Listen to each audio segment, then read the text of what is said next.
to mute or unmute Instagram Reels. Now, with the latest update, there are some people who is saying that the Instagram Reels are not muting, instead they are pausing. So this is why it's happening and how to do it. So suppose we get into the Reel section. As you can see, the Reel is currently turned off. Simply you can increase your phone's volume to unmute it, and secondly what you can do is simply tap on the screen. So if you see this icon of volume, then it is turned on, then this is how it mutes the reel. Now in some cases your reel might be pausing as soon as you click on the screen. This is because you have multiple accounts logged in into your Instagram app, and what you have to do is log out all of the accounts, clear the cache of the application, uninstall the app, restart your device, then reinstall the app.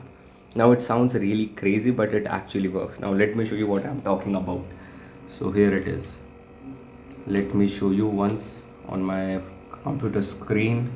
So this is not working anymore. Reel just paused. So as you can see, you can read all the comments. So this is why it's happening, and this is the guy which is creating the video. No offense to him.